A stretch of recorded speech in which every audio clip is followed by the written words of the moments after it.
দীপাবলি এসব উৎসবের পরে সবাইকে শুভেচ্ছা জানাচ্ছি এবং ভাইফোঁটার জন্য রাজ্যের সমস্ত বোনদের শুভেচ্ছা জানাচ্ছি।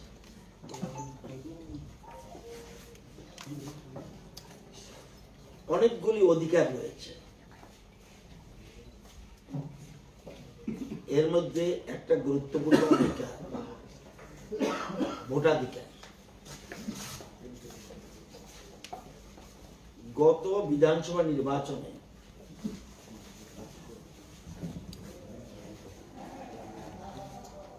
ভোটার ছিল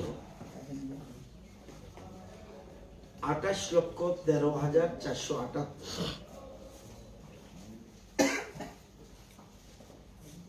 এবার নির্বাচনের পরে কন্টিনিউয়াস প্রসেসে কালকে পর্যন্ত ভোটার হয়েছে 28,26,046। 12,568 ভোট নতুন করে যুক্ত হয়েছে।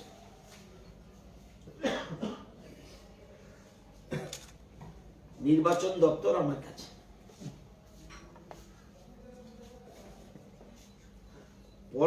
পয়লা নভেম্বর থেকে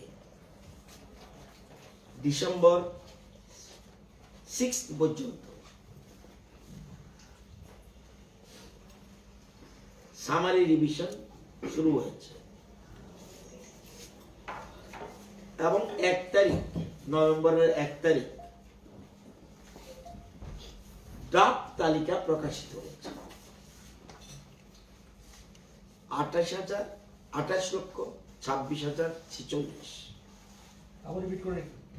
28 লক্ষ হাজার কেন হবে? 28,26,046। এটাই গতকাল পর্যন্ত না, ভোটার তালিকা এখন এই নামে আছে 28,26,046। ড্রাফট তালিকায় পয়লা নভেম্বর এই তালিকা প্রকাশিত হয়েছে। এটার উপরে দাবি আপত্তি শুরু হয়েছে। পয়লা নভেম্বর থেকে 6 ডিসেম্বর পর্যন্ত এই প্রসেস চলবে। একে বলে সামারি রিভিশন।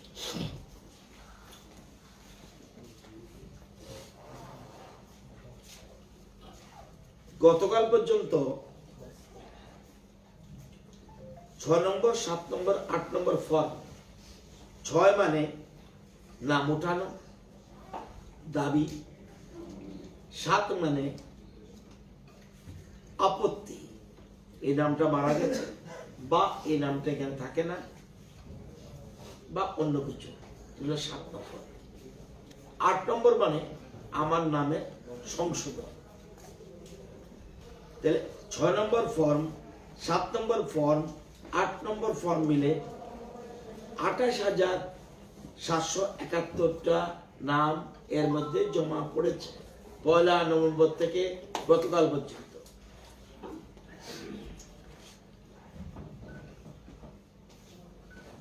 আমি সবাইকে বলবো, ভোটাধিকার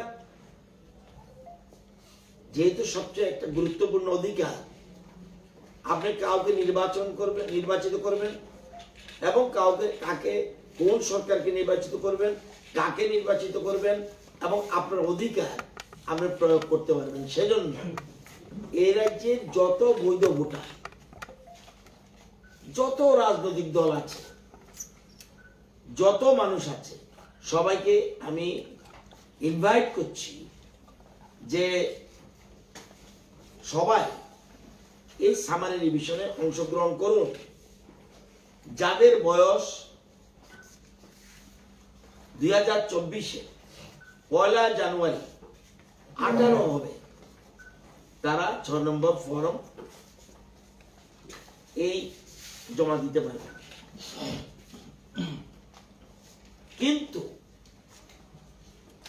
এবার আরো সুযোগ দিয়ে দিয়েছে। অনেকে ব্যস্ত থাকে, ভুলে যেতে পারে 18 বছর হয়নি, 17 বছর হয়েছে, ওই তারিখে 17 বছর সামথিং, তারাও কিন্তু ফর্ম জমা দিতে পারবে। তারা বয়স যখন যেদিন 18 হবে, তাদের হিয়ারিং একটা নিয়ে নাম উঠে যাবে। ভোটার তালিকার নাম উঠায় 4 বার নাম উঠে এখন বছরে। এটা সবাই অবগতির জন্য, বিশেষ করে রাজনৈতিক দলগুলি এবং যারা বৈধ ভোটার তাদের অবগতির জন্য জানাচ্ছি, ভোটার লিস্টে নাম অন্তর্ভুক্ত হয় বছরে 4 বার। বর্তমানে 1 জানুয়ারি, 1 এপ্রিল, 1 জুলাই, 1 অক্টোবর। ওই যে বলছি কন্টিনিউয়াস প্রসেস, কেউ জমা দিলে অটোমেটিক্যালি এই তারিখগুলি ওই জানুয়ারির জন্য অপেক্ষা করতে হবে না। সামারি রিভিশন একবার হয়, কিন্তু এরপরও কন্টিনিউয়াস প্রসেসে ওই যে বলছি 17 বছর 8 মাস হলো, যখনই তার 18 হবে অটোমেটিক্যালি 1 এপ্রিলের মধ্যে যে হয়ে যাবে, নাম উঠে যাবে। তো এখন এই কন্টিনিউয়াস প্রসেসের সুবিধা রয়েছে এবং 7 দিনের সময় দিয়ে তাদের হিয়ারিং নিয়ে এগুলি করা হয়। তো আমি সবাইকে অনুরোধ করব যে যেহেতু গুরুত্বপূর্ণ সামারি রিভিশন, সামনে লোকসভা ভোট, এটা আরো গুরুত্বপূর্ণ। সামনে লোকসভা ভোট, সকল স্তরের মানুষ যারা বৈধ ভোটার, যারা নাম অন্তর্ভুক্ত করতে চায় বা যারা আপত্তি আছে এই ভোটার সম্বন্ধে, তারাও আপত্তি দাখিল করতে পারবে এবং যার নামের ভুল আছে সংশোধন করতে চায় তারাও দিতে পারবে। কিন্তু এই পর্যন্ত 1 তারিখ থেকে আজকে 16 তারিখ 15 তারিখ পর্যন্ত 28,771টা নাম মাত্র জমা পড়েছে। যারা বৈধ আছে তাদেরকে সবাইকে অনুরোধ করব, আপনারা ভোটার তালিকায় নাম উঠানোর জন্য জমা দিন। আপনাদের বিএলও আছে, এটা একটা বিরাট ভূমিকা গ্রহণ করে। বিএলওরা এখন প্রত্যেকের বাড়িতে খবর নেয়, আপনারাও সহযোগিতা করবেন। বিএলওরা এই দায়িত্ব পালন করে। সাথে সাথে রাজনৈতিক দলগুলির কাছে বিএলএ এবার আরেকটা সুবিধা দিয়েছে, এটা আমরা তরফ থেকে করিয়েছি আমরা, যে রাজনৈতিক দলগুলির যারা বিএলএ আছেন তাদের কি ভূমিকা থাকবে, এদের জন্য সাব ডিভিশন লেভেলে মিটিং হয়ে যাচ্ছে, তাদের ট্রেনিং এর ব্যবস্থা করছে, তাদের কি কি সুবিধা আছে অসুবিধা আছে, কিভাবে কি করবে, এটা আমরা বুঝিয়ে দিচ্ছি। এগুলি সবার জন্য অবগতির জন্য as a minister of the election department আমি মনে করি এটা আমার দায়িত্ব কর্তব্যের মধ্যে পড়ে। সেই জন্য এই সময় থাকতেই সবার অবগতির জন্য এটা জানাচ্ছি।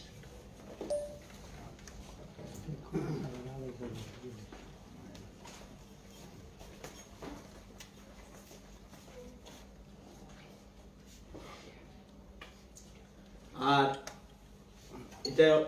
এটা সম্বন্ধে কিছু আছে? আচ্ছা, ওই 28,771 যেটা, এটা ফর্ম উনি বলছে ঠিকই আছে। এটার মধ্যে ফর্ম 6 8,599, 7 4,657, 8 15,515। ড্রাফট তালিকায় নাম আছে 28,26,046। এটাকে ড্রাফট দিলাম, আমি সবার সামনে বললাম এই আমার ভোটার তালিকা। আপনাদের কারো আপত্তি থাকলে এটা সম্বন্ধে বলুন। আপনারা কেউ নাম উঠাতে চাইলে এটাকে ফলো করে নাম উঠান। This is the system, clear, just transparent, কোনো অসুবিধা নেই। যারাই বৈধ ভোটার আছে একজনের যেন ভোট বাকি না থাকে, এই জন্য আমার বলা। ঠিক আছে,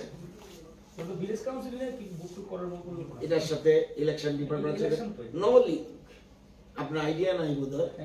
নো, ইলেকশন ডিপার্টমেন্ট কখনো এডিসি ভোটের ব্যাপারে, পঞ্চায়েত ভোটের ব্যাপারে এবং পুরসভার ভোটের ব্যাপারে ইলেকশন ডিপার্টমেন্ট কোন রকম ইন্টারফেয়ার করার কোন স্কোপ নেই। ওই তো বুঝে ফেলেছেন, আমাকে দিয়ে করা। নেক্সট একটা গুরুত্বপূর্ণ বিষয়, আমাদের দেশের সবচেয়ে বেস জিডিপির সবচেয়ে বেস জিনিস হল কৃষি। আপনারা জানেন গতকাল দেশের প্রধানমন্ত্রী সারা দেশে 8 কোটি কৃষকের ব্যাংক অ্যাকাউন্টে 8 কোটি কৃষকের ব্যাংক অ্যাকাউন্টে 18,000 কোটি টাকা প্রদান করেছে। প্রত্যেকের অ্যাকাউন্ট উঠে গেছে 18,000 কোটি। আমাদের রাজ্যে এটা হলো 15th ইনস্টলমেন্ট, 15, এর আগে 14টা পেয়েছে। 15th ইনস্টলমেন্ট এবং প্রত্যেকেই 2,000 টাকা করে পায় এবং বছরে 6,000 টাকা পায়। 2,000, 2,000, 2,000, এটা 15th ইনস্টলমেন্ট। আমাদের রাজ্যে গতকাল এই 15th ইনস্টলমেন্টে এসছে কৃষকদের অ্যাকাউন্টে 44 কোটি 59 লক্ষ। কৃষকের সংখ্যা 2,22,955। কৃষকদের বাঁচিয়ে রাখা, কৃষকদের আয় বাড়ানো এবং গ্রাম গরিব কৃষক, এই তিনটার উপরে আমাদের কি রাজ্য সরকার কি কেন্দ্র সরকার, আমাদের মেইন মোটো গ্রাম গরিব কৃষক, এই তিনটাকে আমরা সবচেয়ে বেশি গুরুত্ব দেই। অন্য কি গুরুত্ব, কিন্তু সব প্রায়োরিটি সেক্টর হলো গ্রাম গরিব কৃষক। এবং 2,22,955 জন ত্রিপুরার কৃষক ডিস্ট্রিক্ট ওয়াইজ আমার কাছে আছে, কোন ডিস্ট্রিক্টে কতজন পেয়েছে এবং কত টাকা পেয়েছে এই তথ্য আছে। আপনারা দরকার হলে ফটোগ্রাফ নিয়ে যাবেন। আমাদের রাজ্যে 2,22,955 জন কৃষক 44 কোটি 59 লক্ষ পেয়েছেন 15th ইনস্টলমেন্টে।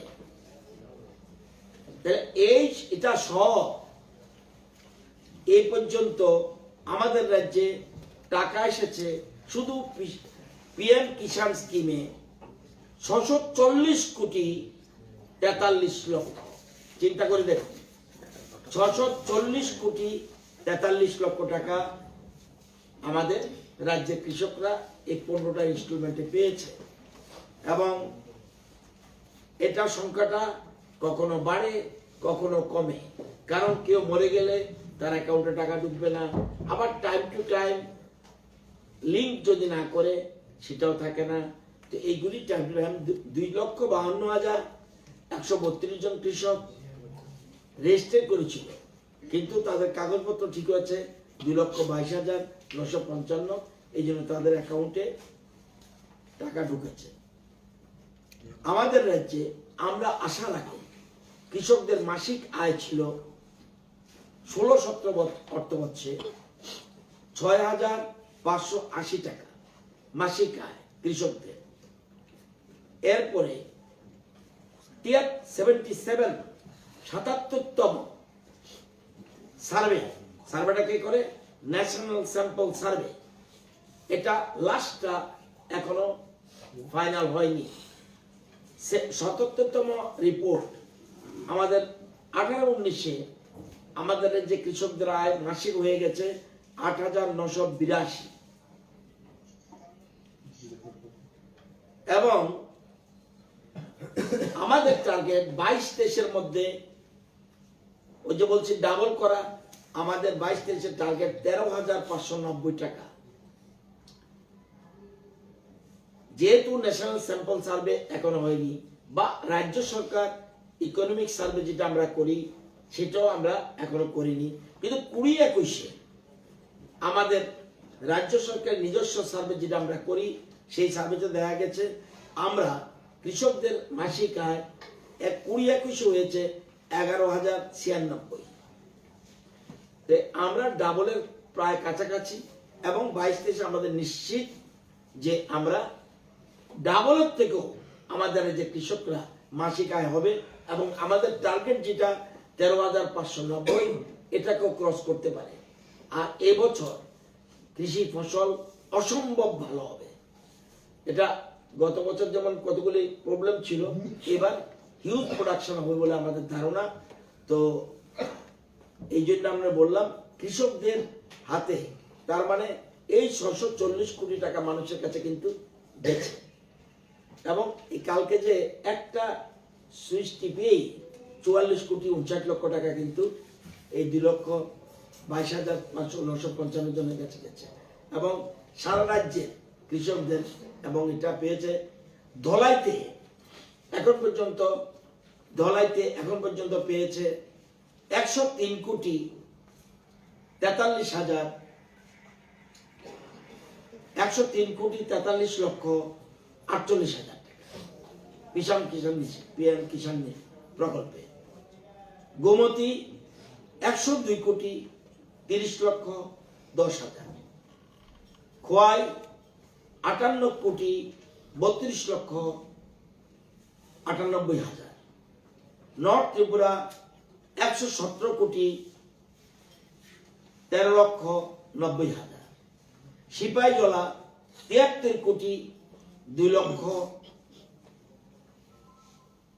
80 হাজার, সাউথ ত্রিপুরা 94 কোটি 65 লক্ষ 48 হাজার, 19 কোটি 41 কোটি 61 লক্ষ 46 হাজার, ওয়েস্ট ত্রিপুরা 49 কোটি 93 লক্ষ 26 হাজার টাকা এই প্রকল্প চালু হওয়ার পর থেকে, অর্থাৎ আমাদের গভর্নমেন্টের পিরিয়ডে এতগুলি ইনস্টলমেন্ট কৃষকরা এত কোটি টাকা পেয়েছে।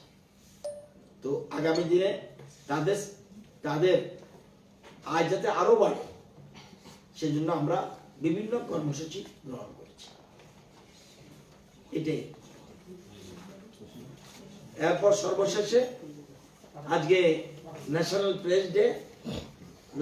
প্রেস ডে উপলক্ষে রাজ্যের সকল স্তরে প্রেসের সাথে যুক্ত যারা, সাংবাদিক থেকে আরম্ভ করে সংবাদ কর্মী, সংবাদপত্রের সাথে যুক্ত যারা যারা আছেন সবাইকে এই ন্যাশনাল প্রেস ডে উপলক্ষে শুভেচ্ছা জানাচ্ছি। মালয়েশিয়া গিয়েছিলেন।